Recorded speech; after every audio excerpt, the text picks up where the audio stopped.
We are friends. Don't mind if I do. Because we are such good friends. Mm-hmm. Mm-hmm. And just like that, we're back in Azeroth. We're live with Game Daddies. You know us. You love us. You can't live without us. You may have seen us once in a previous video. If you did, we got to call YouTube because their stats are not right. But it would confirm my suspicion, which is that we are viral. And we just don't realize it. We still got me. I'm Richard, and I have a monkey son named Barbie, who's right here. This is the monkey of which I speak. He is he's about 10 months old now. He's growing up fast, and we're going to check in on his development. And then who are you? I'm Peter, your long-haired daddy, checking in, representing all of the dads whose kids aren't born yet. That's probably like a sizable population. More, yeah. I guess. I don't know. When do you become a dad? Well, you're speaking specifically of pregnancy. Yes, my wife is very pregnant. Right, quite pregnant. Yeah. How far along is she at? Where this Sunday will make 27 weeks. Oh man. Undoubtedly pregnant. Every time, all throughout pregnancy, I just divide by 4 constantly to make any sense of it. 27 weeks, as we all know, is 13 months. 6.5 months. Man. Hey, Richard, how's your air conditioning? It's fixed. Excellent. Yeah, it's all better. Was that a nightmare? It was a weekend spent at the in-laws, which on TV would be a nightmare. For me, it means spending a weekend with a very wealthy family who gives us privacy. So it was pretty great, actually. Well, it's pretty good. Hit the jackpot, more or less. But yeah, it's pretty great. We had some time with the boy, long weekend. And apparently what happens is that when they install the air conditioning unit, if 2 of the wires aren't touching, I mean, they're like kind of touching, I guess they got to be really touching, it causes extra resistance, ohms, and eventually the switch that it goes to said basta, and it fried and blew up. And so it was a very small thing. It actually wasn't the air conditioning, it was just some wiring that is now fixed and makes me feel like I have a castle of my own that's under control. Not being besieged by ignorance and incompetence. And then we're is this new? We're not in, we are in Azeroth, but we're battling for Azeroth. Exactly. We're battling for Azeroth on like 3 continents we've never been to before. But I guess yes, it still technically counts as Azeroth. And you are further ahead. A little bit. You're the big 120. I'm a little 118. I went the distance. I gotta say, this is the fact that we're still playing World of Warcraft is a pleasant surprise for me. I think we did talk about not knowing how long this was going to last. But it's still fun. I'm still enjoying it. Oh yeah, there's plenty to do. I think a big part of that is accepting that the past is the past, and this is a new thing. This is a dad. You know, like I'm everything's different now. Got the kid, got the jobs, you know, it's just not, WoW is not what it once was to me, and there's no going back. And that's good. That's fine. That's pretty heavy. Yeah, but I mean, I think this is a much better place. I played a lot of WoW during a very dark time, and now I'm playing a little bit of WoW during a pretty great time. And I got you here with me, so this is a better deal all around. Yeah, and my WoW experience is, I think, strictly better this go around. What makes it better? Graphics, graphics for one. Having a computer that's not slowly frying or quickly frying every time I try to do anything, like go to Dalaran. Yeah. You know, my WoW experience has always been kind of a lonely one. Yeah, that's rough. That's a dark That's the worst way to play WoW. It was alright. Game holds up. You can still run a 5-man dungeon with on an iMac. Jesus, yeah. But now you have all the horsepower. I have some of the horsepower. A moderate amount of horsepower. Yeah. Yeah, I was not sure that I was gonna. I have enough. Yeah, where are you at? You're in. Running around Singulari. I've got world quests now. Oh God, I gotta get there. I think I'm gonna get there tonight. I'm committing to it. Okay. We're starting pretty early here. I'm feeling pretty good. Oh, we are. Yeah. Yeah. I think it's gonna happen. There's a little bit. You hit 120. You have to get friendly with all the factions. Oh, you did warn me of that, which means I should abandon the desert. Are you friendly with the little fox babies? Oh, I haven't been talking to the fox babies. Hit that C button. What are they called? Are they the Voldunai? The Voldunai. Oh yeah, I'm friendly. I'm good. Yeah, you don't have to do much to get friendly with them. They're pretty easy. And then the other people are the wait for all of these folks, or just like? I think it's just Zandalari Empire, Talanji's expedition, and the Voldunai. Okay, yeah, Talanji's expedition. I need 2,400. That's no big deal. I mean, but they just like strap you down and dump experience and reputation down your throat. Okay. Over in Nazmir. Then I will head to Nazmir. The whole setting is pretty gross. It's just like a blood swamp. Yeah, I started it. I did start it on that druid. But man, oh man, it's good to you. Heading there now. Although we're just gonna do some dungeons. What's your? You got like a overall world quest goal happening right now?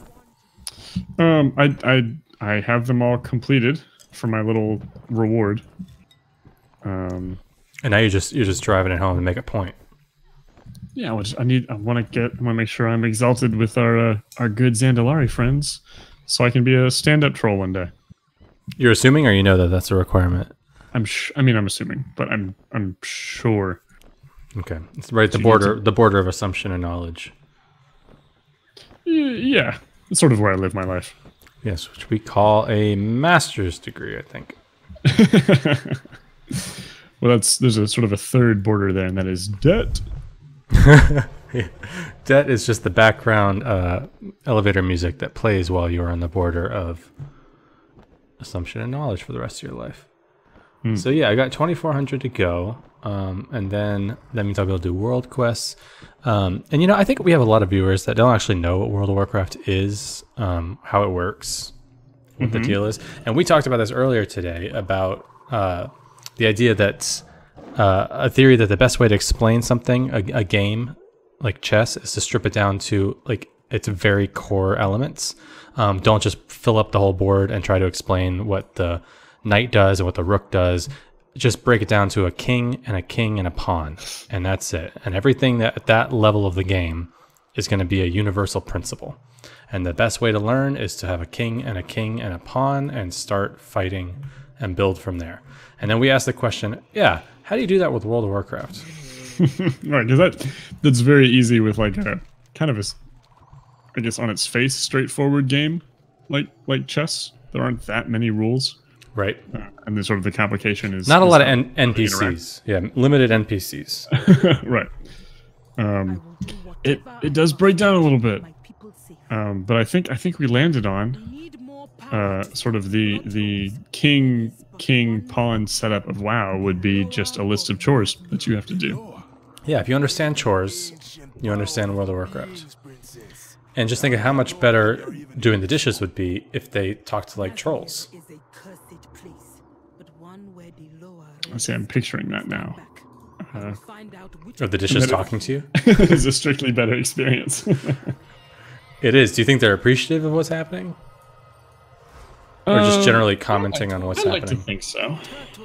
I don't think it needs to get, taking a bath. Man, the conversation got dumb real quick. But yeah, I think that... I feel like I would want to know how the day went. Like I would want to like come home from work and then just kind of hear about like how the dish has been, how the bowl's been. You'd be more invested. Yes. Yeah, I see that. How is you and Monique are some busy folk? Do you guys have like a ritual for catching up in a like non-business like manner at the end of the day? Do you know what I mean? Yeah, I do. And it's a good question. I think it really is when we walk the dogs. Oh yeah, We are blessed and cursed with 2 dogs. Which one's the bless and which one's the curse? They alternate. Okay, that's nice. Yeah, they trade in and out. But they are both nightmares if they haven't walked that day. And by nightmares, like constantly needing your love and attention. Exactly. It's very, very, very needy. They're both wild animals that need to be outside for some amount of time. Yeah, I think this is fine. I have a feeling that's going to be Barbie in about 2 years. But hopefully he'll be able to poop for himself at that point. Fingers crossed, man. Yeah. At 2? Potty trained at 2? You sort of potty trained at 2. Yeah. I mean, he'll be moving on 3 at that point, I hope. So, I mean, I'm hoping this boy moves in normal human time. Not Jack time, not Gandalf time. You don't want a weird kind of time play. I don't want a weird time play. I mean, I would love like a Freaky Friday. Suddenly, you're the baby. Oh, as an infant, and he's an adult. He's the dad. Boy, I feel like that would help build a lot of empathy for him towards me. And I think it'd be kind of just chill for me, right? Right. That sounds like a pretty good day. Pretty good day, just to be like carried to a carpet where I've got some baller toys that I can just kind of kick around for a while, and then when I'm hungry, I don't have to make anything or think of it. I just kind of complain. And then that problem just gets solved for you. Man, as an adult, you're just a big piece of shit if you do all that stuff. Yeah, really. Not even all of them, just any of those things. Any one of those things, and you're the enemy. Yeah, I think you're right. The Freaky Friday situation, I mean, the by definition needs to be temporary. Otherwise, it's just possession. You've been possessed by your child. Your child is a hag that has swapped souls with you. Sort of a Baba Yaga. It was a very Baba Yaga situation. So I think my kids. I'm sorry. I think you were talking over my good Baby Yaga joke. Oh yeah. So let's just go. 3, 2, 1. Action. Baby Yaga. No, God, yeah, that's perfect.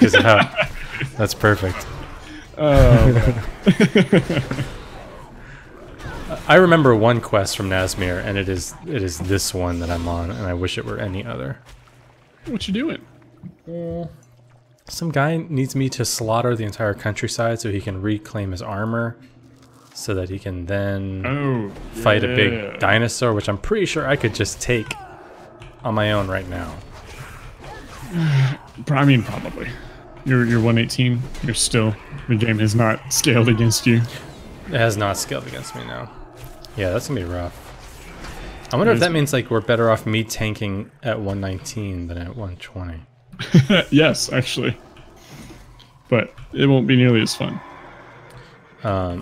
Should we queue? What do you want to do? What? Keep questing for a bit? Yeah, let's see what we can do with you. Yeah, we got time. You think that questing is going to be faster at XP than? Undoubtedly. Okay. Yeah, I don't know what kind of XP we're pulling, unless you're like crazy well rested. Just rested. Okay. What do I got? Oh, I got 41% rest. I have the rest of 118 rested. Okay. I still think it's, especially in Nazmir, They dump it, yeah. They just let you have it. Very graphic. Your experience of leveling seems like it was pretty. It was, you know, it was non-consensual almost. it was Labor. No. Look, I sat down. I knew what I was getting. It was Labor Day weekend. Oh god, that would have been nice. I know you would. It was. Richard, it was so nice. I'm happy for you. I am happy for you. That's great.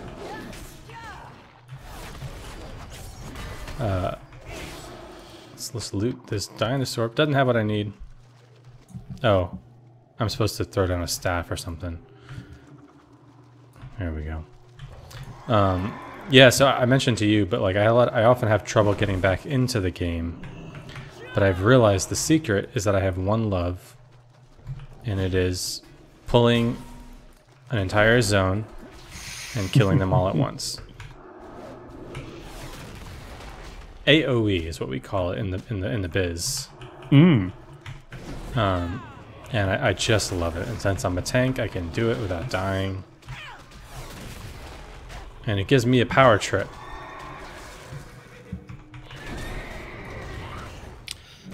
It does sound, man. I because again through 119, being DPS was fine. I still felt sturdy. It's gonna be better when we go into a dungeon. You'll be, you know, you can just focus on doing damage. You can imagine that you're doing all of it. All of everyone else is garbage. That's kind of that's a staple of World of Warcraft. That's true. And life in general, workplace, just kind of what you do. Bust it. Oh man, there are some. I did some PvP also because what you're doing world quests in the Alliance territory, it gets a little hyphy. Hyphy? Yeah, I don't remember where I heard that word. But let's keep going. Oh no, I like it. Yeah, I was just hoping for a backstory of some kind. I think I got nothing. Nothing but disappointment on that one. I mean, that just adds to the intrigue going forward. Shit! You PvPing? I'm getting PvP'd. Oh, you're getting PvP'd. What's the difference? Rogue. Oh, yeah, good point. In one of them, I get to do things, and one of them is what I'm doing right now. Oh my god, I am supposed to... Remember, like, a long time ago I said, oh, I'm supposed to be, throwing a staff down? All of our millions of viewers have then watched me, continue to do not that. Just slaughtering crocolisks, not using any part of the body. There's, you were really into hyphy though. I was. I think I left. God damn it! What a shame.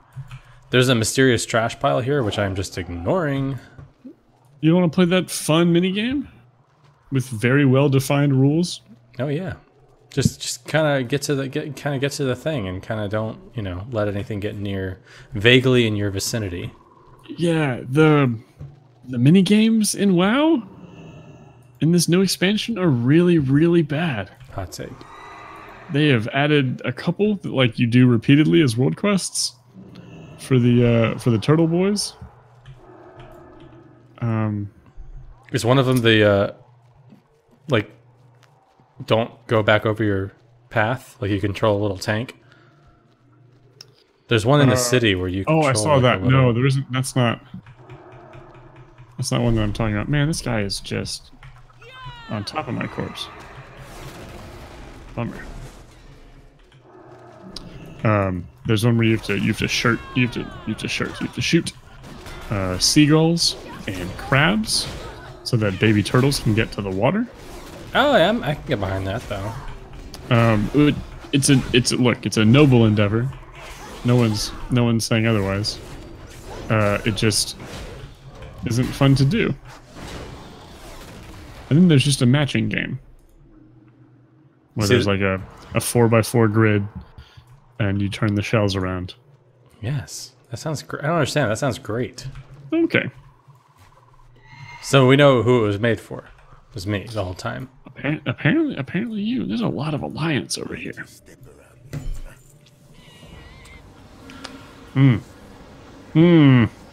So you Well, your boy's gonna wait. you're gonna wait for the alliance to kind of peel off. Yeah. One day I'll be able to actually like swoop in and do some good teamwork. I mean, I think one of the most powerful things you can do, it looks like, in when world questing is just be 2 people. Yeah. I mean, and that's a great segue to our segment of marriage talk. It's not actually one, but I did. I mentioned to you that I did some brainstorming because I don't know how much you want to get into this, but Peter, you have more time than you used to. I do have more time than I used to. You're to really devote to passions. This product. And the number one passion, obviously, game daddies. Yes. A long dream of mine. I mean, honestly, it's a pretty good intersection of passions. No, it actually that sometimes I struggle with my delivery sounding insincere. And having to like go back after the fact to be like, no, actually, I was serious. I apologize. I'm bad at communicating.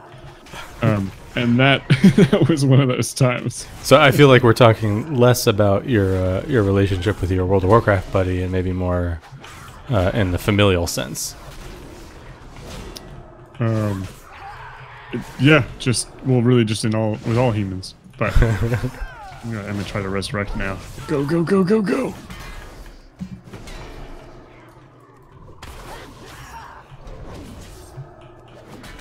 I think I'm good.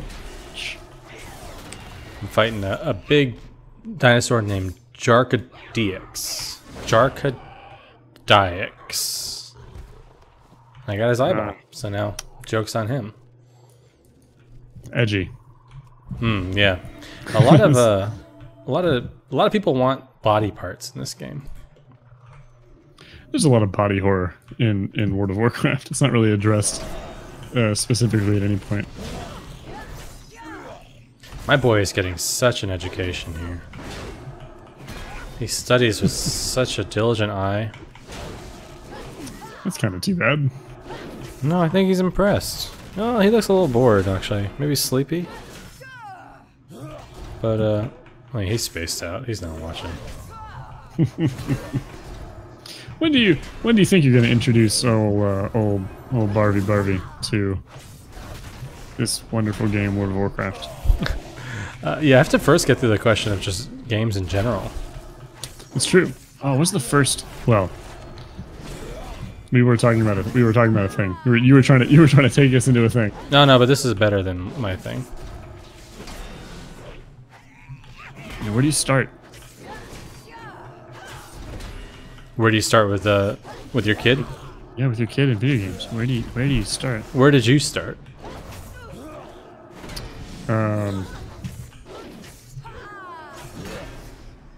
We bought a NES pretty late. I think the Super Nintendo was already out when we got an NES. And it was just Mario 1. And I didn't like video games much then because Mario 1 is not fun to play. Disagree. No, it's alright. If you're like... Did you have trouble landing on that one jump where you have to land on like a little thin sliver? On the first level, I sure did. There's only so many times you can play the first level of a game. Should I call Nintendo Power Hotline? No, it really. I was like 6 or 7. I wasn't calling anybody. For good reason. Didn't stop me. No, this is a safe time. This is back when there were no bad guys. That's right.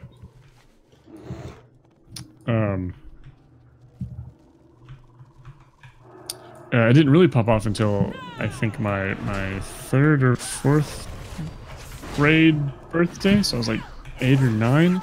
Game Boy Pocket. Oh, one of the little ones. Yeah. The slimmer one. It could, I guess, in theory, fit in a pocket. A Slenderman's pocket. Well, right. Which you are, yeah. Which I am. This was back when pants were still all very baggy. This was before like fashion made our lives gave worse. me a hand. Oh no, I just. You completed that sentence. Yeah. When you were complete. Well, you know, I was thinking like function over form. I guess, you know, like having a bunch of pockets is great. I used to wear some cargo shorts and pants, you know, and I did too, for sure. I don't think I ever had anything in my pockets, not once. I would sort of early, before LARPing was what you called it. Just imagined. Right. We would kids in the neighborhood. We would go outside and play Pokemon. They don't wait, but what age? I mean, isn't it only LARPing if you're old? I guess so. At a certain point, it's just being a kid. Right. Well, it's the same thing, but that's essentially how it functioned. Yeah. Yes. I don't know. It's really. Have you thought about this? Have you guys talked? You're kind of offended by that. Do you want to talk about that? You want to unpack that a little bit? LARPing of like putting I think it was like even just having a name for kids. For kids being kids. Stuff? Imagining things. Yeah. I think I was. It like concerned me. I got you. But yeah, I was also surprised by my reaction to that. No, I get it. Yeah, I just think it's kind of the thing. It's like it's the only thing. It's the best thing I think in the world, and everything else is kind of downhill from there. Mm-hmm. And like if there's a movie that's vaguely about that, I will cry through it. Just about like the childhood imagination. Super love it. Super great. I think it's why I'm very much into D&D right now. It's because I feel like it's the closest that I've gotten to stretching those muscles again. You know? Yeah, just playing. Like just not caring what people think about you and that's so nice. Imagining. It's very good. But yeah, I've thought about this because my first game experience was well, my parents had they had video game stuff. I don't know. They just in the 70s, they thought it'd be cool to buy that stuff. So we had like an Atari. I was born in the 80s, but we had like an Atari and then a television. And so we had played we had Frogger and Qbert and stuff like that. But my first like real experience was playing adventure games with my mom on the computer. We play like King's Quest, Space Quest, Sierra adventure games. See, we always had Mac computers. Yeah, we did too, actually. This predated that, I guess. Oh. Yeah, the games really dried up once you get a Mac. Mm-hmm. But it's just kind of it's Blizzard or nothing. And here we are. You had Blizzard games on the Mac?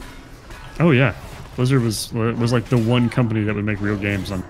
Was that like Warcraft? Yeah. Oh, I didn't realize that. Starcraft, Warcraft, Diablo.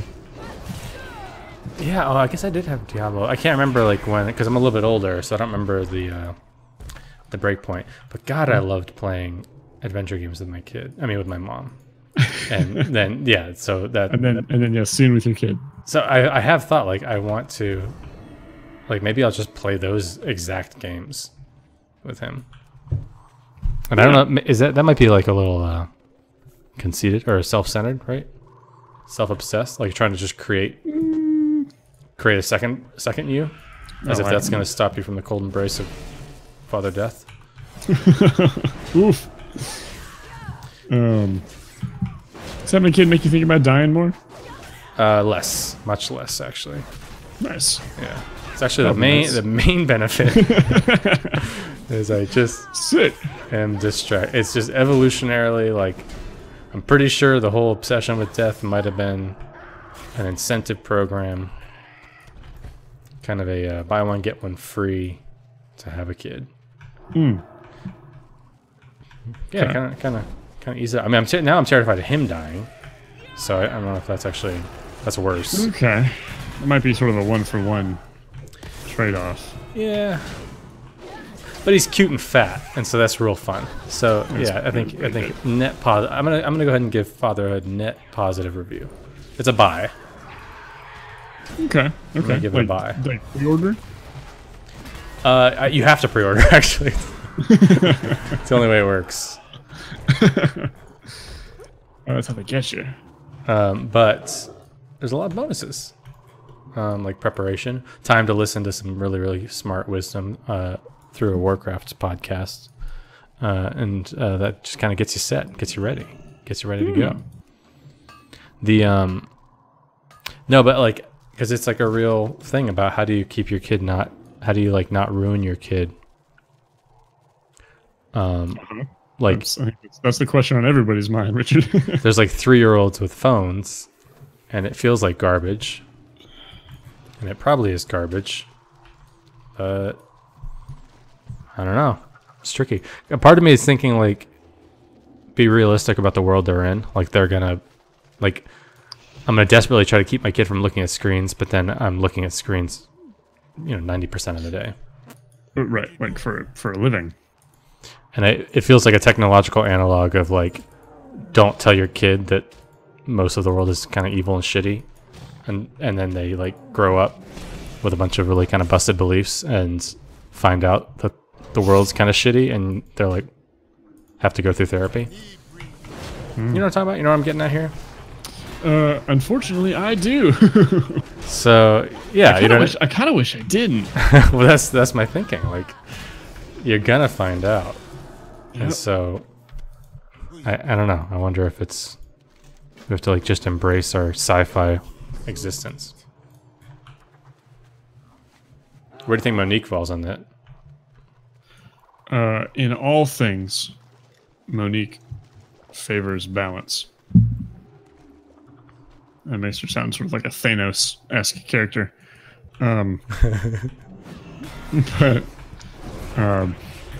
So like reading too much, bad. Reading not enough, it's bad. Oh yeah? Yep. Yeah, actually I guess that does resonate. I can see that. Yeah, being outside too much is bad. Being outside not enough though is it's bad. It's extremes that are worrisome. Yes. Playing video games is fine. Playing video games 8 hours a day is probably not great. I think there's wisdom in that, and then there's danger of when it's unclear how much is too much and no one really knows, then it's just like you can get paranoid or really anxious about what is too much. Ooh, right. And it's sort of, I think the easiest thing is instead of, I don't know, making them obsessively monitor how long they spend doing a thing, just get them into a bunch of stuff. Right. Like there's a bunch of cool stuff out there, and that was like what I did as a kid. I just did a bunch of different shit. So we're like, yeah, I'd play. Man, I played a lot of Pokemon, but I also played a lot of soccer, and a lot of like sword fighting with sticks outside in the neighborhood. Nice. Did you win? Yeah, dog. I was the biggest. The best PvPer. Yeah. Yep. That's where it all started.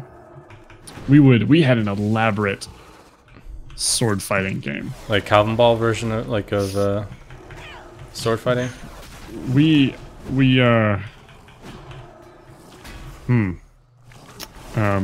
whole goal, I think the starting, like the king pawn of this game, of our creating this game, was trying to make it as quote unquote realistic as possible in the eyes of some middle schoolers and some elementary schoolers. All of that was represented by, like, if you got hit in the arm with a stick, then your arm is cut off. You can't use that arm. Gotcha. And sort of differentiating between sort of what's a mortal wound and what is just an annoying wound. And then we would, because I was, I don't know, 14. The youngest kid was 8. There's a significant difference. Yeah. In just like the physical abilities. And probably you're like 4 feet taller. Right. We would represent that by just having amounts of armor. And so I would never have any quote unquote armor. And that's why I was allowed to like move as fast as I could.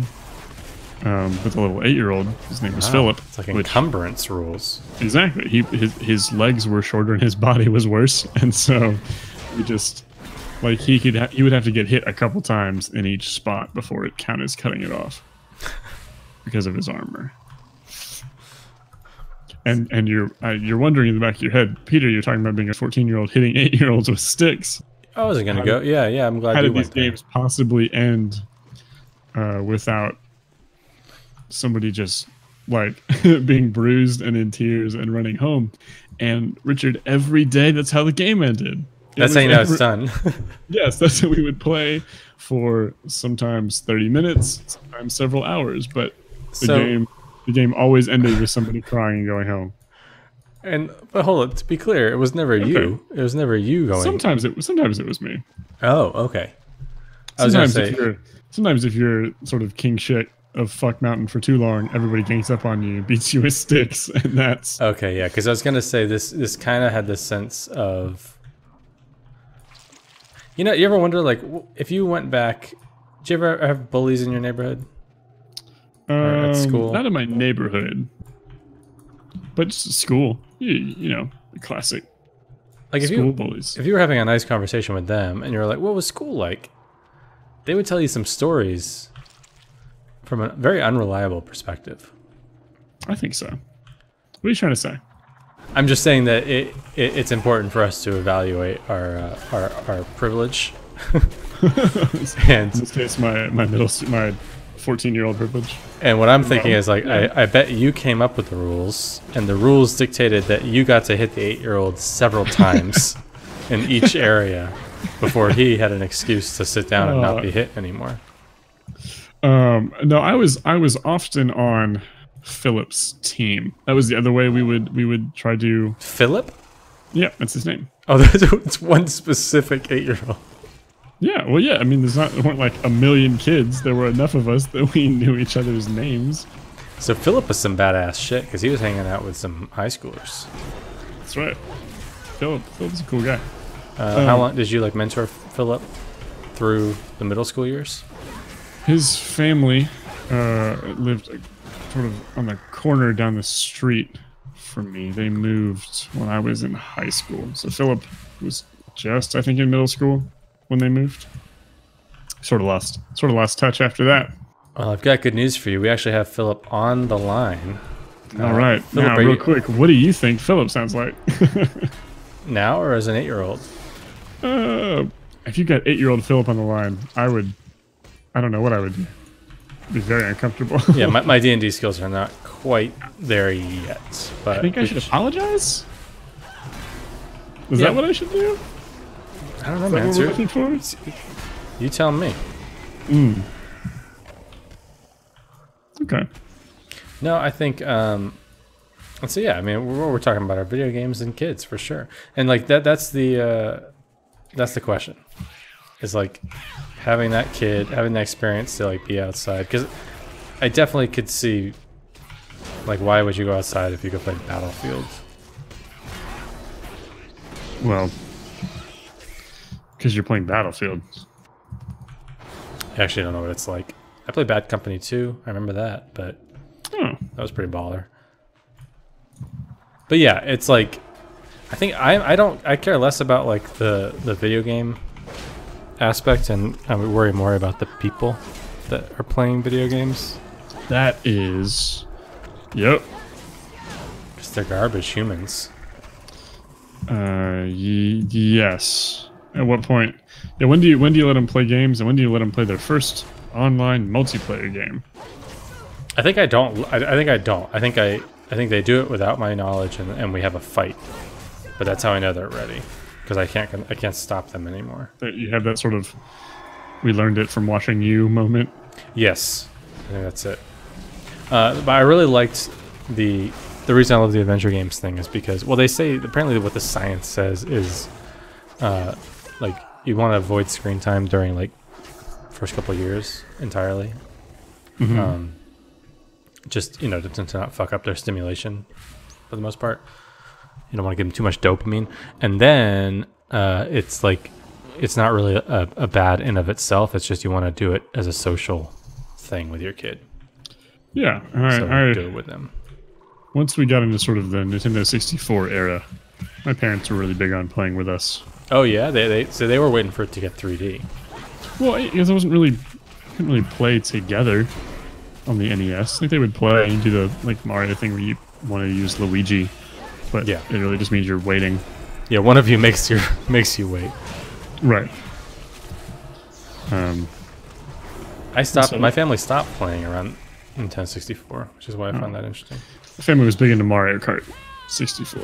Oh, see, it's bringing people together. That's right. Mario Kart's the one game I can kind of confidently invite people to play without knowing if they enjoy video games or not. So you always enjoy Mario Kart. Yeah, I almost always get an enthusiastic yes.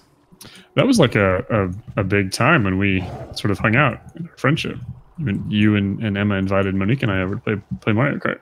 Oh wow, I don't remember the Mario Kart. Yeah, like, you guys. The first time? Yeah. This was in your Decatur apartment? Yeah. Oh, yes. Now I remember. Yeah. Couldn't place it. Yeah, that's a good way to do it. But like the games I played with my mom, it was like puzzle solving, and it was like it was text. You had to do like text entry. So to solve the puzzle, you had to like find the boulder and say like push rock, and it wouldn't work. You like move boulder, pull obstacle, and you would have to like think of, so it would like build vocabulary. So that's pretty cool. Right. And the great thing is that those adventure games, you play them and you get stuck, and then you talk about them like in the downtime, like during your day on the ride home from school. You'll be like, I was thinking about it, and I think we got to try to give the leaf to the horse. Oh, that's pretty cute. And you're like, oh yeah, that's a great idea. And so it'd be like a topic it'd be like a shared interest of conversation with my mom. Oh, that's good. I like that. That's really sweet. So I think I'm literally going to try that exact thing. Okay. Yeah, because once we got into sort of Pokemon territory and Smash Brothers territory, and my parents sort of couldn't keep up. God bless them. Yeah, they're big dumbos. They don't get it. No. That's not what I said. Their thumbs don't work. The part of their brain that controls the thumbs is dumb. They just clearly didn't grow up with video games, Yeah. There's a sort of a language you learn. Yeah, we don't really have a whole lot of like guides here. It's kind of new that people like us are having kids. Yes. Who would have thought? I mean, I guess plenty of like young folk, plenty of 18-year-olds, since I've been 18, I've been having kids and they play games, but they don't know what they're doing, these kids today. But we're like mature people here. We're having kids on our own time, and we play the hell out of some video games. Mm-hmm. Look, we're making the show we wish we had. That's right. Yeah. So I don't know. I think my gut is that might be the smartest thing I say tonight. So I'm going to go ahead and let's go ahead and goodbye. Go ahead and print up a T-shirt for us, though. Okay. Yes, very very well done. But you said well done right when this little turtle man told me well done. Oh, so I wish I were a turtle man. It from all sides. I really wish I were a turtle man. Man, that'd be fun, huh? You want to be a troll? I want to be a turtle man. I sure do want to be a troll. I wouldn't say no to a turtle man, though. It's the same part of me that wanted to be Eeyore. Wanted to be Eeyore. Eeyore. You like Eeyore? You don't like Eeyore? He's all right. His source material is a real grumpy Gus. Oh yeah, right. You're reading from the originals, huh? Yeah, he's meaner. In the cartoon that I remember, he's just a sort of a sweet, depressed donkey. Yeah, like his defining feature is being a pushover. Like, right. Things go wrong, and he's like, "Oh, yeah. It's fine." And the way he's written in the original stories, he's much more just it's like an aging baby boomer. It's not as attractive. Good. Yeah. The root of all evil. Shout out to all of our boomer fans out there. Literally none. Literally none. Yeah, I think the I don't know. I just like the depressed folk. And it's endearing, yeah, for sure. And there's still an awful lot of depression in his initial form. Definitely. I think the negatives of like screen time or playing a video game or whatever that they are would be offset by the positives of having like a really fun connection with your father. Definitely. You know, like just having fun together, and like there's so many opportunities to like have conversations and just because you're interacting and focusing and sharing enthusiasm, and there's so many opportunities. In a way that's like dynamic and interesting, and would like grow with you guys. Like there'd be opportunities for you to like monitor how he or she reacts to like adversity and frustration and all that. No, just so much good stuff. Yeah. Look, this kid's playing video games. It's I can't wait for him to not be bad at this because it's gonna be great. Yes, that's true. Right now, he has such a he's such a boy. He's such a he's like a brutish, stocky man who smashes everything. He does everything like by hitting it and stomping on it, and it's fun. It's lovely, and laughing his little head off, which is wonderful. But he doesn't really have that like dexterous, precise movement down. He just he like pulls things down and breaks things and smashes things. It's like we have a puzzle that's like it's a bunch of little like farm animal shapes, and you lift them up and they leave behind a farm animal shaped hole behind them. So it's like little wooden things that you put back into place. And like his friend, his little baby girlfriend, she like does a little pinch hold and picks it up, places it down, and he just kind of like smacks it until they just fall out violently. And like he's like, the problem, I don't know how to fix it because it's like it works. I don't know what to tell you. Like it's working. You're getting it out. Yeah, you're just reinforcing it at this point. And I can't really. I'll show him like a different way of doing it, and he's kind of like, I mean, but why? Well, this works. Hey, I'm 119. Nice. So yeah, I think that we can officially Game Daddies and make our first official parenting recommendation, which is play video games with your children. Yep, we're gonna come out in full support. We want you to go to playvideogameswithyourchildren.com. There's a number of charities that we've lined up that we think would be worthy of your money. Shrine of Bones. Okay, I think it's about to kick off here. I got as far in Nazmir with the Dead God, and that was pretty baller. It's good. Bon Samdi, or whatever, something. Do not know how to pronounce his name.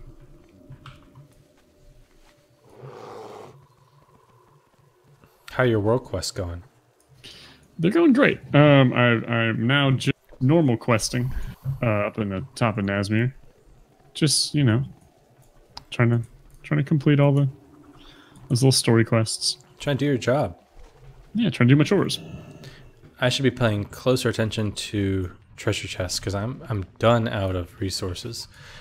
You start rolling them though with world quests, right? Yeah, they just give them to you. It's like sort of party favors for logging on. I just hate not being able to like keep a constant stream going. Yeah, but it's dropping the bucket in the end, I guess. Yeah. So what I was going to talk about was how I have, now that we have a bit more time to think about Game Daddies and we have some experience playing, one thing we've learned, I think most important lesson, don't start so late that you're exhausted.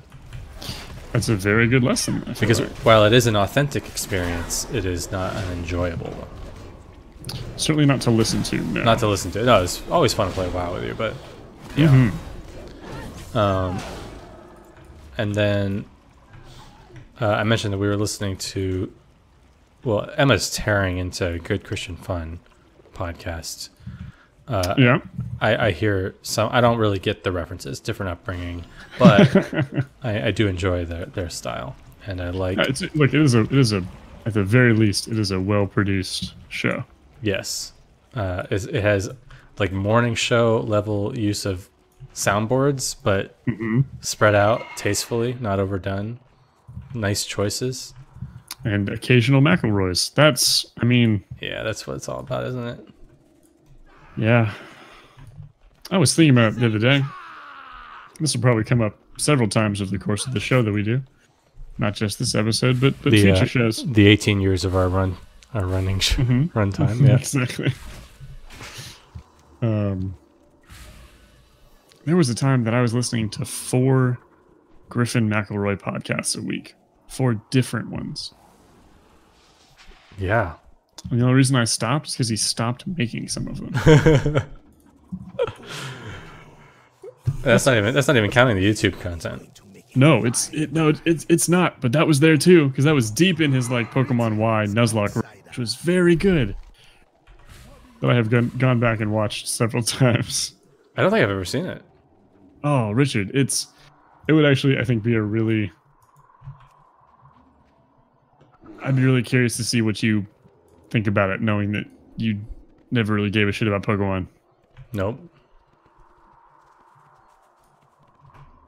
It's just it's Pokemon is the it's like it's the relationship that I chose not to have. Like it was. Yeah. I mean, now this is less relatable, but like it's the person that like I could have dated that person, and I bet it would have been a fine time. I bet it would have been very compatible, but I have zero regrets about not doing it. I do have some regrets when I see y'all have fun connecting with Pokemon, thinking about Pokemon, playing those games. It's just like the JRPG and like completionist things. Yep, I'm very on board with. So. Some fun themes of being a kid. Yeah, there you go. That's also there. Check. But I think it's almost like it's a sacrificial lamb on the altar of content for me. Like you don't have to do it all, which is ironic that it's literally the message of the game. It's very sort of revolutionary of you. But you know, there's some TV shows where you're just like, yeah, I'm sure I would love it, and I'm not. Not doing it. Richard. That's kind of how I feel about The Wire. Oh, I know. I wasn't gonna put you on blast on that one, but it's on the list.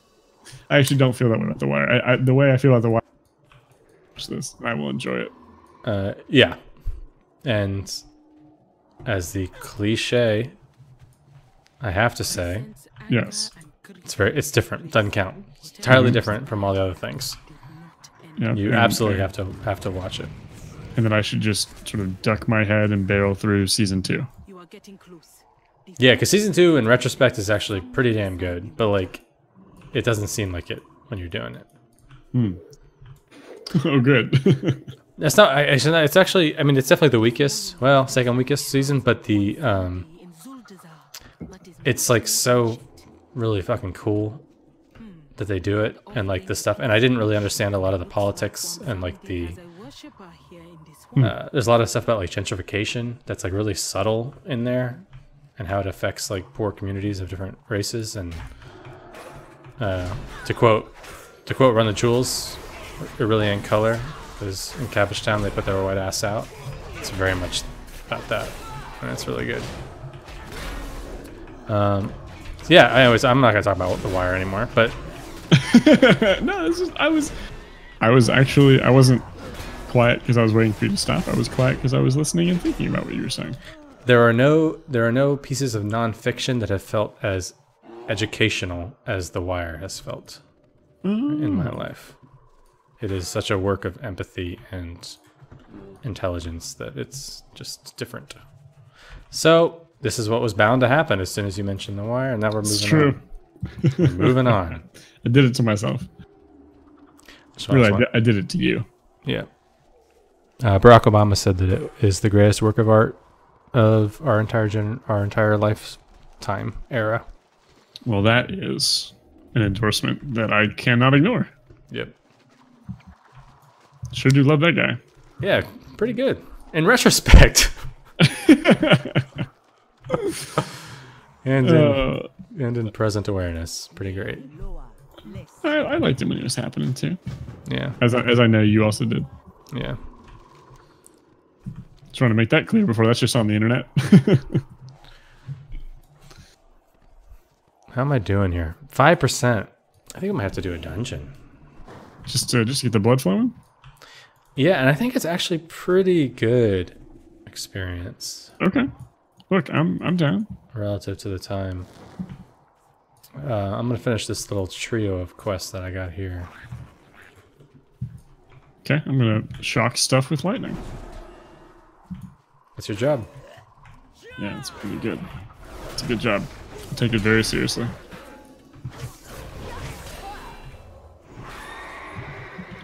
Man, I'm almost at item level 300. Wow. 305 is heroic. Oh, nice. So we're almost we're basically there. Yeah, the timeline after hitting max level where you're not doing heroics is like a day. Here we are. Welcome to that day, ladies and gentlemen. Glad we chose it. Right. Yeah, so we've got... Apparently, this hunter has an armored dinosaur as a pet, and that's supposed to be fair? I never want to play a hunter more than when I see a cool pet. And then I never want to play a hunter less than when I'm playing a hunter. That's beautiful. That's the smartest thing you said. The oh, no. I don't want that to be a bit. So yeah, I was brainstorming, since we have more time, like some segments, because with a good Christian fun, it's a very, very structured show, right? They have very segmented. They have the segments, and I, as a listener, I enjoy that very much. Because right when all the inane, blathering on about the one topic is done, you hear the little jingle. You're ready for the next thing. It's very exciting. Yes. So I was brainstorming, and then I think we should do it in general, because we're gonna start a legacy here. Is of what are some on point segments, topics of conversation, intersection of video gaming and fatherhood. That we something that definitely deserves an entire show, and doesn't itself sound like a segment of something. Yeah, I think one thing in general is, and actually this comes up with even just calling it daddies, and also just kind of the danger of the fan base. I would, in a world where we have viewers and listeners, I don't want them to be 100% men. Yes. Right? But yeah, for sure. It is the word daddies is chosen, I think 100% out of humor, and if it ends up alienating people, I'm fine with needing to come up with a different name. Right. And the so yeah, there's that, but and then a lot of the segments I realize are all more just about parenting and masculinity, those kinds of topics. And the people I was talking about with my wife and our friend, who's a mother as well, and they were I don't know, I think you probably have this too, there's enthusiastic people who are very enthusiastic about the idea of us talking about parenting in public. Yeah. Who are not going to watch the show. Also, yeah. Yeah. So a lot of it was on that, about just because there's not a lot of good. I think it's safe to say we're pretty. We're some liberal snowflakes. Mm-hmm. Definitely. Pretty much, So having that kind of young progressive viewpoints, just authentic discussion about things related to fatherhood, and parenting and masculinity. There's not a lot out there because there's like a lot of garbage, really super gendered garbage about just parenting. Two woke daddies. Right. And the good and bad meanings of that word. So like, yeah, so I think there is actually like a lot of really good content that you could create there. No, I definitely agree. And I think I think not just like the intersection of video games, but just sort of where I think there are some places in media that get parenting right, that do a really good job representing parenting. And I know one of the segments that I put up there was like favorite parents, favorite dads in pop culture. Yeah, which I think is kind of interesting. Yeah, that's really solid. What would you name that segment? I'm very much into branding and naming. Okay. So it's almost an excuse. I care about the world, but it's 50-50 that and having things to just nail with a really good name. Mm-hmm. So good role models in media. Go.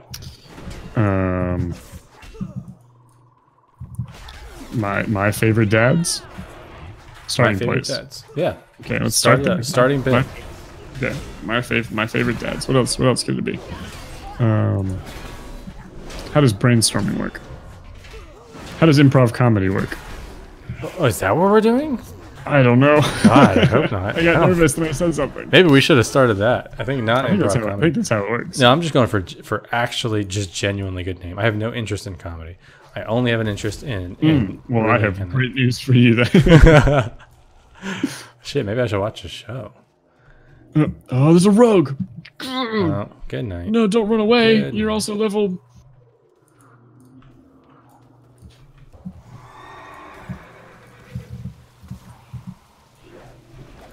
Yes, get him. Hey, I'm gonna interrupt this segment to bring you some PvP noises. Let me get a play-by-play at least. What's he doing? He getting like there was a rogue. He ganked me, stunned me for a million years, but there was another troll in the area. He did. Now he's running away.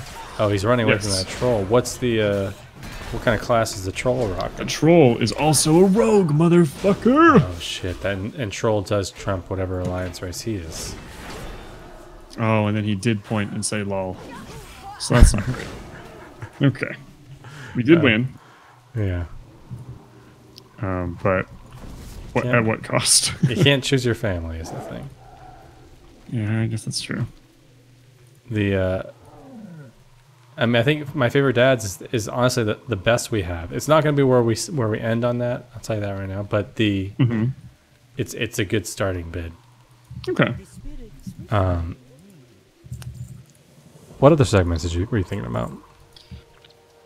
What else? Oh, there was sort of positive and negative dad books, dad advice. Yeah, bad advice. Dad advice. Good dad advice, bad dad advice. Dad advice and bad advice. Maybe. Oh shit, Richard, that's so good. See, I do like it. I like it a lot. Bad advice and dad advice. And then we could talk about our favorite alcoholic beverages and call it dad vices. So maybe that's how we cap off the dad vice, bad vice. I think we can steal directly from the Good Christian Fun on that. About we take some advice that we heard, and when we have to decide if it's bad vice or dad vice. Oh, that is very good. And sometimes that will be obvious and short. Yes, that's when it's at its best. Because who doesn't love shitting on people's bad ideas? And then I think we clinkety clink. We get through the bad advice with the dad vices. Yes. As I was doing that moment when you stopped talking and it was my turn to talk. Yeah, I wish I still had some situation going on there. But my ginger ale is almost done. This is sort of my my adult crossfading that I'm doing. Sort of my upper, some sugar in this ginger ale, and then I'm gonna transition into more of a downer with this Guinness next to me. Now, very Is crossfade? That's a thing that people know. That's like an expression that people say. You know, I heard it at a dinner party from a dude with a lip ring, and so I'm gonna assume that it's something that people say. It's really good. I like it's good branding. It's a good name for that. I thought so too. Yeah, I can see why you did that. I'll tell you what, that guy's not. He doesn't come to fuck spiders. Shit. The just gonna let that one be. The oh man. So we've got Dad Vice and Bad Vice. I have the same thing actually, but I didn't have any good name for it. Bad Dad Books Advice. That's solid. That's a good one to go with. I got I thought one thing I was excited about, because at some point we're gonna switch games, or not like permanently. We'll just kind of mix it up. Yeah, I think having several sort of playthroughs of games that we have kind of going simultaneously that we just kind of jump between. Yeah, maybe as we want to. That's sustainable content that people can get behind. Yes. Or maybe we'll just play WoW forever. Maybe it's just the most famous WoW stream. Because what are the other? Think about it. What else do you do on a WoW stream? I genuinely have no idea, because I've never desired to watch someone play WoW. But what I can be sure of is the thing that I don't associate with WoW fan base are fatherly personalities, nurturing humans. Yeah, I don't associate that. So it's definitely like it's a revolution. But they're out there. We are. That's true. Maybe one day we like form a guild of. Oh, actually, I did find one. I remember I found a WoW guild of exclusive. There's a WoW sort of parenting Discord. Shit. That I did not want to jump into yet. Maybe I wanted to wait till we had some sort of brand awareness before I pop in there. Yeah, right. Think about that. Well, your kid could join you at that point.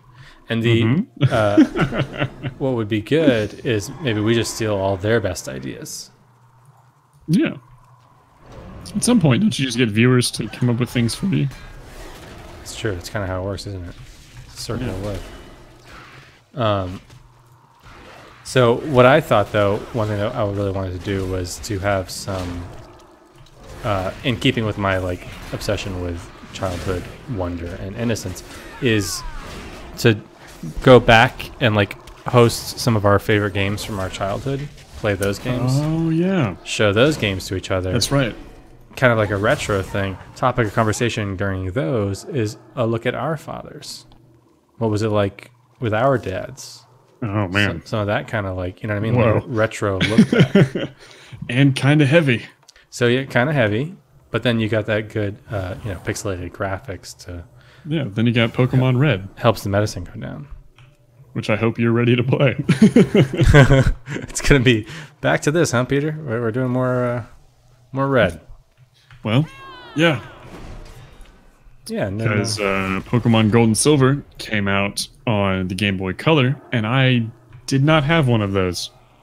Because to compensate, just kept playing Pokemon Red. And that's great, and I can't wait. That sounds real good to me. So what would we call that one? I have written down the word retro, and I felt like there was gonna be something there, and nothing ever followed up on that. What if it's something really academic sounding, like video games of our past, video games a retrospective? Yeah, it has to have a colon and a subtitle, right? Like a journal article. Like a regressive analysis of progressive ideas. Oh, well, all right. Retro Dad. Retro. There it is. Trying too hard the other way. Retro. No, I really do like this. Retro Dad : a regressive analysis of progressive ideas. I think we nailed it. I'm gonna go ahead and write that in stone. Okay. You don't have to opine. What am I supposed to do? With what? God, I just... If a quest has been more complicated than killing everything nearby, I have goofed it up every time. That's how they get you. I also have one, just like topic conversation generally, like spouse skills, right? Oh, yeah.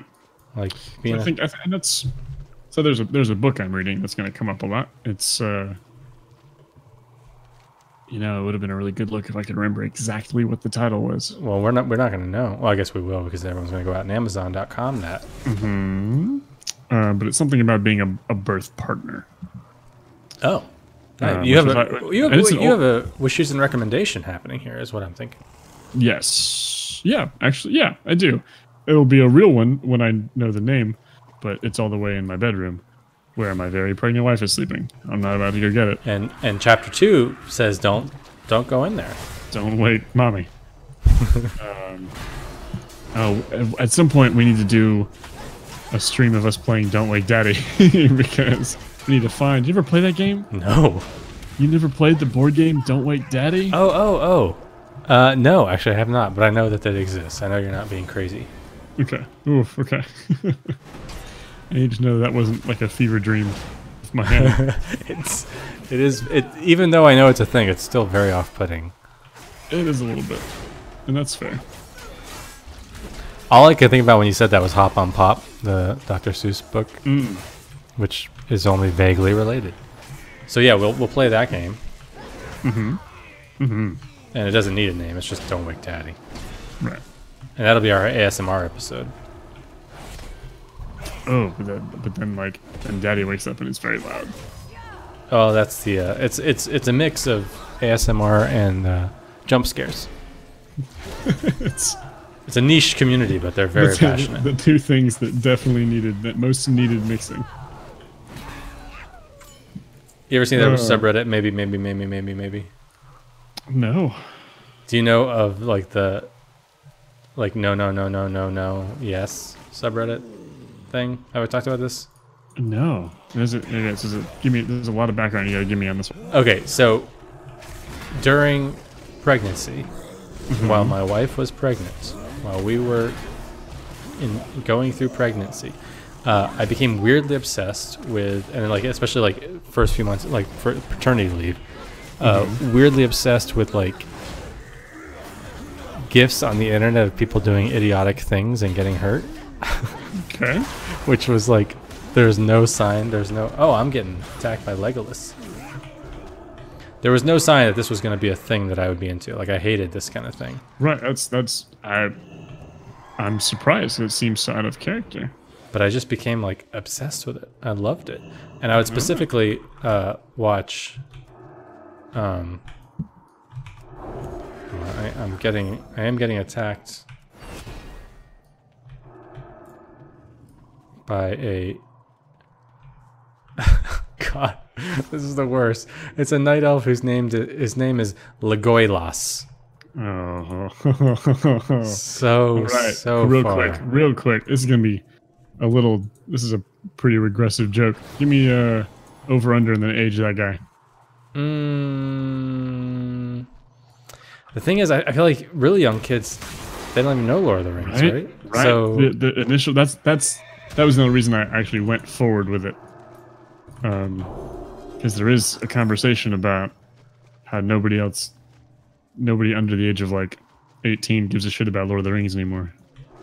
Yeah, I think that he's 22. Great. Now, here's my favorite thing to do. My favorite thing to do is to run away. Oh, okay. And then kill him. Are you getting him? I will say that at 119, the way that you two scale against each other. Yep, he's dead. Significantly favors you. Oh, well, you didn't have to say that. God, I really like that. I enjoy that a lot. Oh, and he's back already. I'll take you, bro. Oh man, what class is Legolas? No idea. Warrior, I think. I'm excited about going back and watching this part of the stream to see what this looks like.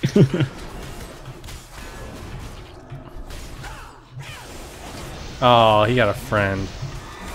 Oh, that's Come came back. on. See, look, the most OP thing you can do people. is just have a buddy. Dumb. Well, that was a lot of key smashing for nothing. Apparently I killed him right next to a graveyard. Wow. Yeah.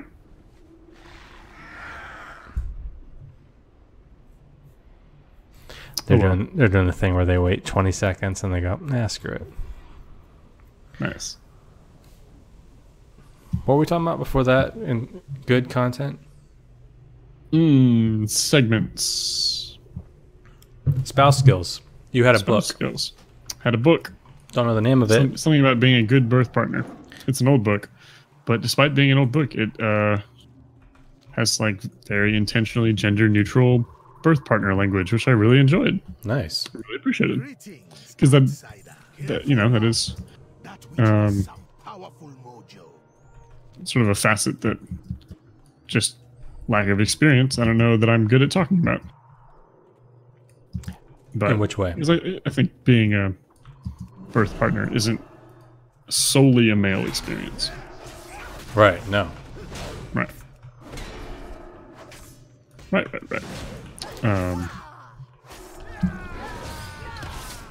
But the book is very good. I did try to read it late one night while I was trying to go to sleep, and I saw the cross section of like the anatomy of a pregnant woman, and it was a little bit unsettling. Yeah? What about it unsettled you? Where the tummy was. What happened to the stomach? Yeah, where'd it go? Where'd that tummy go? It's up in the chest. Because the kid is just taking up all that room. Oh, and how did it make you feel to know that that's up where it was? I felt... Did you like look at her different now? Because you see where her tummy is? No, I don't now, but I did then. I did in that moment. It was a very, like, crystallizing. It was like my privilege was outside of me, and I could look at it and like hold it, touch it, and be like, "Oh, I don't have to feel and know this." Yeah. And that was great. Did you ask her if she can feel that? She can't feel it specifically. She just feels a whole range of everything. The whole range of it all being mixed up. Just you're just guts. Your guts are every which way. Yeah, there's minimum amount of room necessary. Mm-hmm. It's a minimally viable product. You are compressed. Yes. Internally in a way that I had not considered. Yeah, and you've got it. I think about another month before it starts to get traditionally pretty uncomfortable. She's feeling it. She's feeling it now. It's gone past second trimester, like fun pregnant stage into the real shit. Oh, okay, there you go. I should give you a quick update. I went to go kill a rare, and there were a couple good horde folks fighting it, and then those same two Legolas and friends attacked them, and we all joined up, killed them, and the horde won. The horde won the battle for Azeroth. It's been decided. That's breaking news. Great. That we can actually share right now. Oh, I guess I can stop trying as hard. Since you kind of did it. You're welcome. I have friends. It wasn't just me. It's good to have friends. Okay, so as I say that, I did save Azeroth alone. I did die because apparently everybody else just ran off. But then those boys came back? Yep. And the rare didn't die. I didn't get credit for the rare, so I'm an asshole. Oh. Sorry, buddy. Genuinely bummed. It's still Legolas. Is it that rare starts with a Z? Zujothgul? Yeah, Najima. Oh.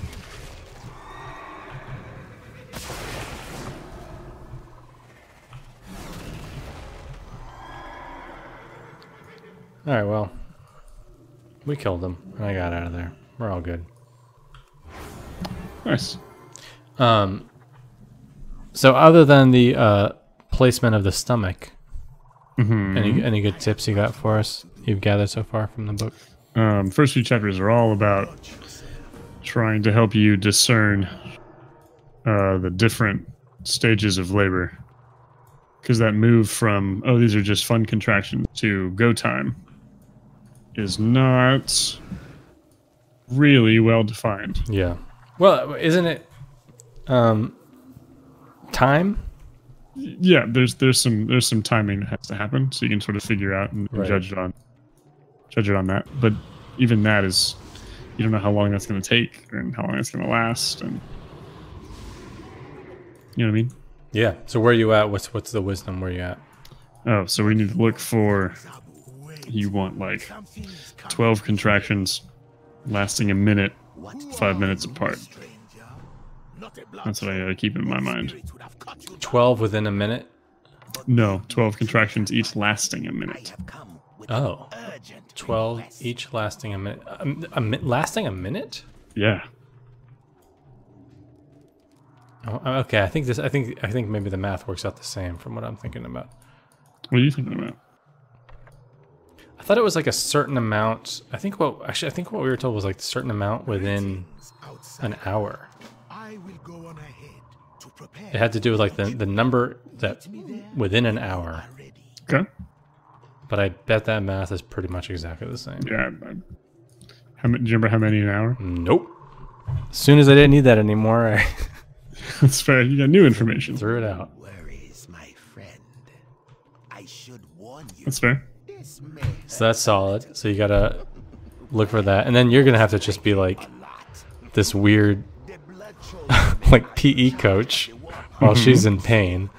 I got my stopwatch. Got my Staring whistle. at her face. Is it over? Is it over? Got my basketball shorts. It's crucial. She needs to see you in uniform, or she won't respect you.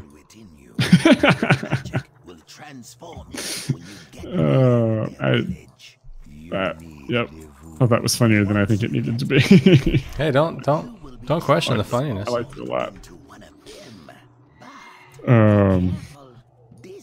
Yeah. What? Gosh. How far into the process did you and Emma head to the hospital? Well, we were. She was induced. Oh, that's right. We were a week late, and we kind of like went in for our ultrasound, like a check-in, and we did tele-doctoring. Is that what it's called? Do you know what I'm talking about? I think so. Basically, the U.S. healthcare system is garbage. I don't know if you know this, and I knew it before, but I really know it now. Yep. And anyways, one of the weird things was like who qualifies. Basically, we could get the coverage we needed, but the place where we would get the procedure done, they didn't have the doctor that was allowed to talk to us about it. So we would get the procedure done, and then they would wheel in a monitor, and we would wait for them to do a Zoom call, a good Skype call about our child. Good. And then we would Skype about the results. And that is the way that we could afford it. So we did that. We waited for she got the ultrasound, no contractions within an hour, anything like that. And then she said, "Hey, you ready to have a baby?" And we said, "Sure, very much so," because it's been a week of agonizing wait. And then we went, but it was because she was. It was basically that she was not contracting, but she was getting pretty. He was getting pretty big, and he was. They were really worried that her water was going to break when he was not positioned right. And when the water breaks, for our viewers, it kind of like starts the whole thing. It's dry in there at that point, and wherever the baby is the way they're positioned. And so, like before that, they're bouncing around having a great time. After that, they are at the gates, ready to go. And if they're not positioned correctly, it can be difficult and dangerous. So they said, we want to just break her water when he's facing the right way and just make it happen. So we didn't actually do the whole like, oh, it's time to go. It's time to go. We were all ready. We had the bag packed and all that, but we just kind of calmly got in the car, picked up our bag, went to the hospital, and then we were there for a couple days. And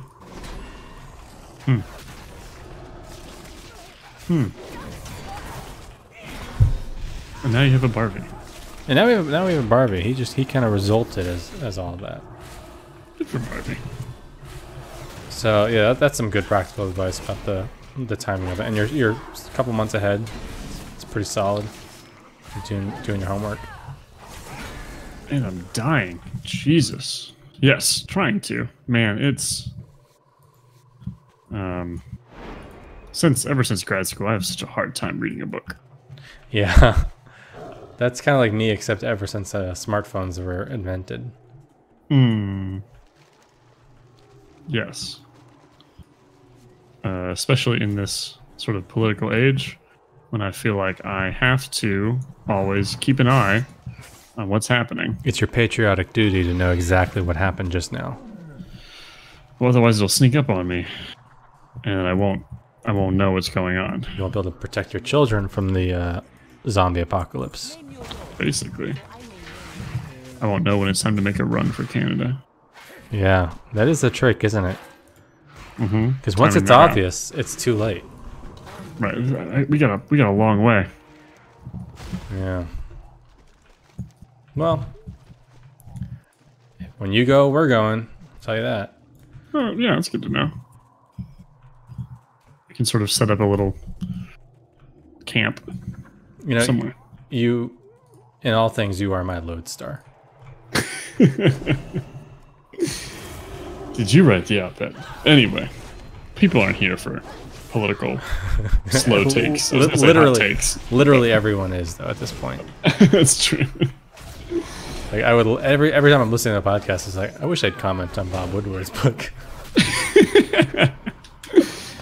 I am sadly. I know I'm going to be more motivated to read that book than I am the book that will help me prepare for the birth of my child, and that is a bummer thing to admit out loud. Okay, this guy's casting Apocalypse Blast, and I don't know if I'm supposed to stop it. So if your game crashes in 10 seconds, that's my B. Oh, no, we're good. We're good. He stopped. So the spouse skills, I had a suggestion for a name for that from my friend Lauren. Shout out to Lauren, who suggested Ready Player 2. That's very good. Yep. It's pretty great. Co-parenting is being really the topic there. Honestly, that's like probably the most important topic that we would ever talk about. Like there's just, it's just an ongoing thing that I have zero training in. And I think I'm doing a fine job, but I just had the worst role models. TV is balls. It was garbage. Just the worst demonstration of how to be a good person while in a partnership. Yep. Also, my parents divorced when I was like in 5th grade, so I didn't have like a lot of visual aids either. You know what I mean? So right. So that's pretty good. That will be very good. So we got spouse skills, co-parenting. Ready Player 2 is a suggestion there. One that I care a lot about. It's tangential, but also really important. I guess particularly also for me because I have a little boy. We don't. The big reveal at the end of this season is exactly what you're having, which is very exciting. Look, we're all on the edge of our seat. I mean, you're having a B-dubs. Yes. There's a small detail afterwards about what did they roll? They roll a female or male B-dubs. Do they want to play on easy or hard mode? Really is. Yeah. Is what's up. That was a good joke. Thank you. I was looking at my notes. I do need constant affirmation. The thing that I was excited about was toxic masculinity talk. Ooh, we're gonna officially name it. We're gonna go there.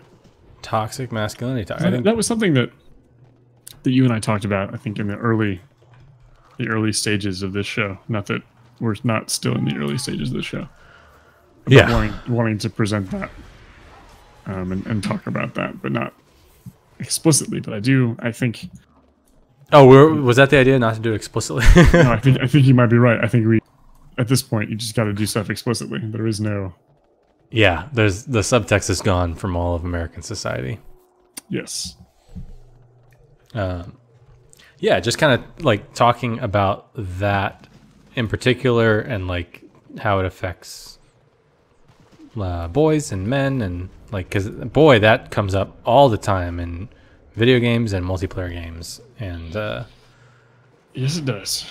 And it's like a really tricky thing. It's also it's like the thing that, you know, grew up a white boy, so had all the gifts and privileges and forgivenesses in the world, but it's the thing where like I most kind of like still go back and unpack, do some therapy, and be like, oh shit, yeah, that got into me. That fucked me up. is still fucking me up. Yeah, and so that seems like a pretty on point thing. One idea is like detox. Something about detox for like the name. Something off that word, maybe. Okay. The other one that I thought was Toxic Avengers. That's also, I kind of like that more. Yeah. The garbage Pail Boys. Garbage Pail. Wait, so you know about Garbage Pail Boys?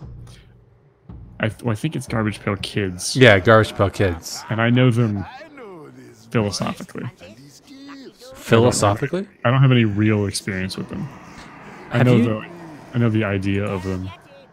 Have you told me about them? Did McElroy's tell me about them? Garbage Pail? I mean, I had heard of Garbage Pail Kids before the Mackerel Boys.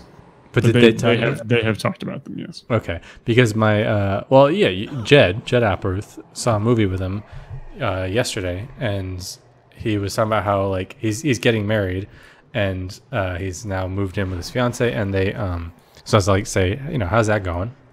And he was saying that he has been like getting rid of a lot of stuff that he's been hoarding, and one of them was his collection of Garbage Pail Kid cards. And it was fantastic because he was talking about how like, oh yeah, it's really like there's a lot of money. You know, they're worth a lot. You could do a lot, and how he's made like $600 from selling them, and then he just kind of casually said how he's put all that money towards buying mint condition Garbage Pail Kid cards. Boy, oh boy.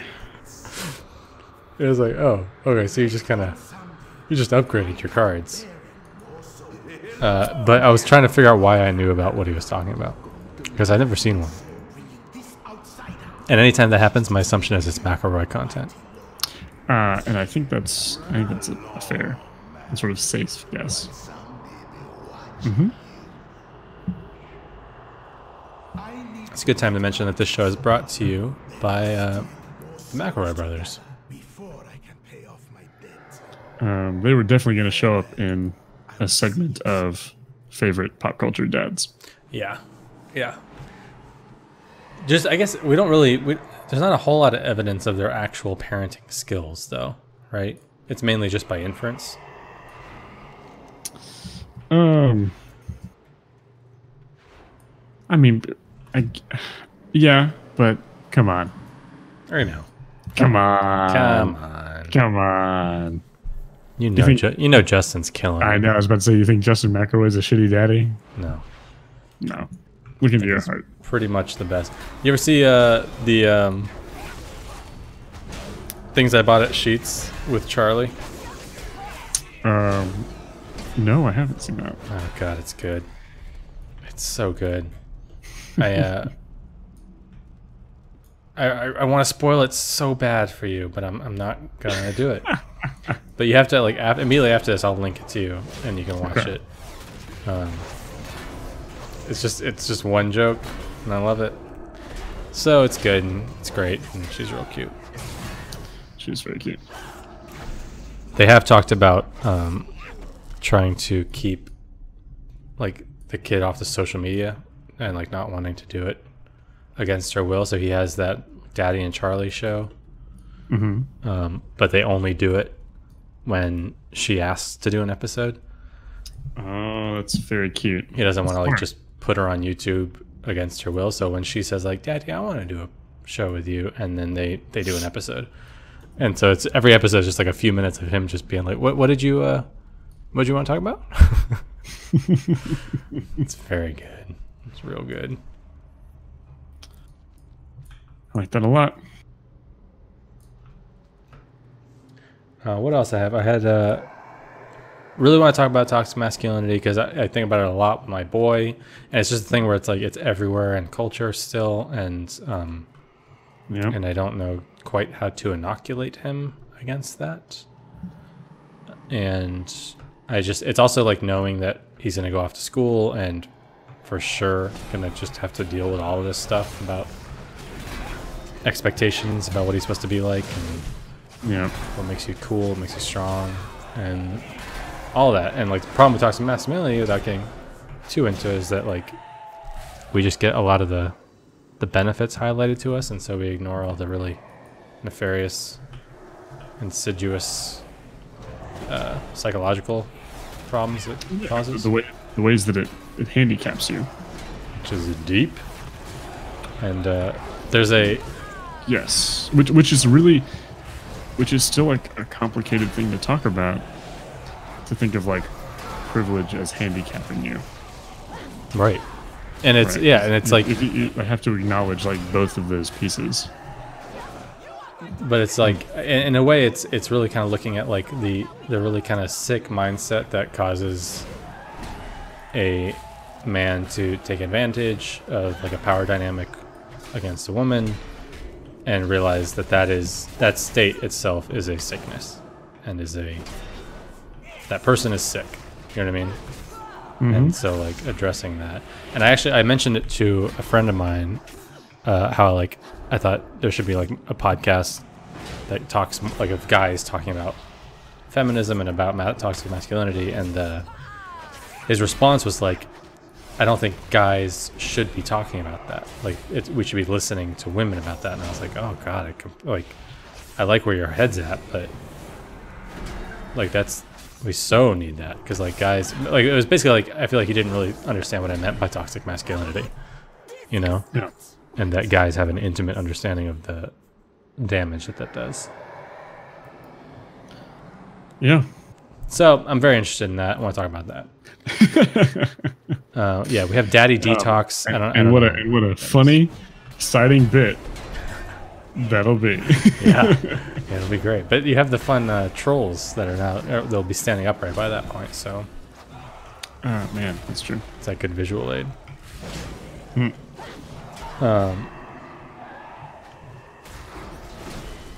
And then, guest rotation, obviously. We've got to have on our celebrity guests. Okay. I was thinking, because I know some other, like, nerd-ass dads. Precisely, yeah. Is that something we want to fuck with? Yeah, I think we should. The only thing about that is a lot of these things, like, kind of lend themselves more to podcasts than video game streams. Correct. And that's just gonna be something that we got to figure out.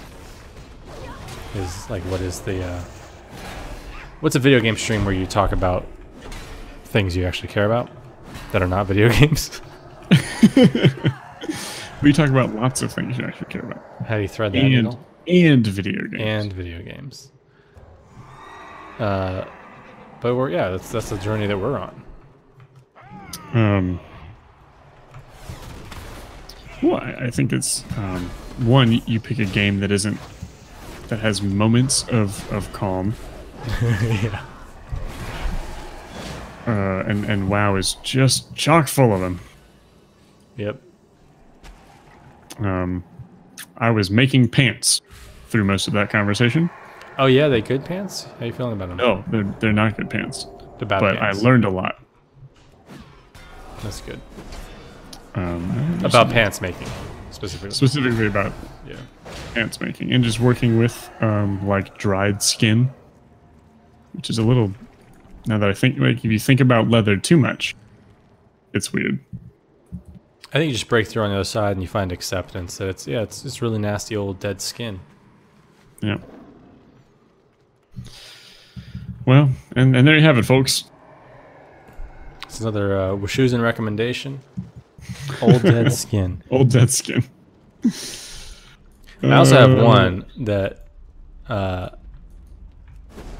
is a little real, but I guess it's fine. Oh, okay. It's really just honest feeling time. Just in general? Just one dude asking another dude about an honest feeling that he's got. Oh, okay. I like that. You know what I mean? Like basically like something that you felt that you didn't tell anyone about this week. You know what I mean? Like I was fucking pissed off at someone who did this. Just that. Just Man. because I have a hard time communicating with people that don't like talk about themselves in a way, like honestly, you know. Yeah, I know what you're saying. Like there's a lot of guys that I know and I would say I'm friends with, and I have no idea. I've never heard any feeling that they've had other than like annoyance, and that kind of. Yeah, I don't want to. That's not what I want to model for Barbie. Well, that's one of the safe feelings. That's one of the feelings boys are allowed to have when they're growing up. To bring it back into toxic masculinity. Anything aggressive or dominating, or yeah, anything that's at its heart a vie for power and control. So yeah, so just that, just like honest feeling time. I want to bring on a guest and be like, hey Steve, what'd you feel? What'd you feel today? Just pretty touchy-feely, but we are killing things in a video game, so don't freak out. So we're still big, strong men. Still big, strong boys. Thank goodness. That's very good. I like that a lot. Those are all the ideas that I had. Those are a lot of good ideas. My ideas were tossed in there somewhere. Oh, they're the first two. You said that like it was my turn to say ideas. I need to just real quick tell you that I don't think I have any more. Yeah, no, I think we nailed them. But as soon as I kill this rare, I can check my Google documents. Did you look at the Google Doc? I wrote stuff on there. I did, but I didn't put my stuff in there. Okay.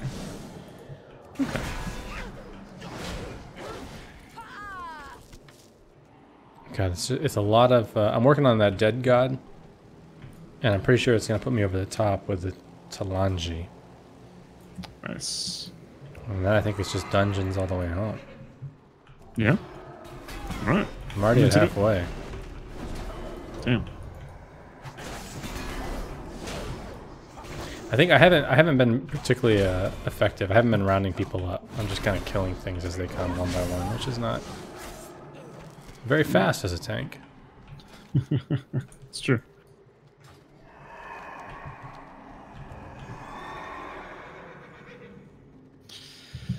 This is true. So what's your goal with this this shaman you got? Well, I want to stand up straight. That's like my immediate goal. It might take you several months to accomplish. I know, yeah. It's probably not a good immediate. It's not the right word. It's my primary goal. It's what gets you out of bed. It's what gets me into WoW, at least. I want to stand up straight, and I want to raid. I want to experience a raid. Yeah, it came out this week. Actually, I read. I saw that. Don't know what it's called. It's called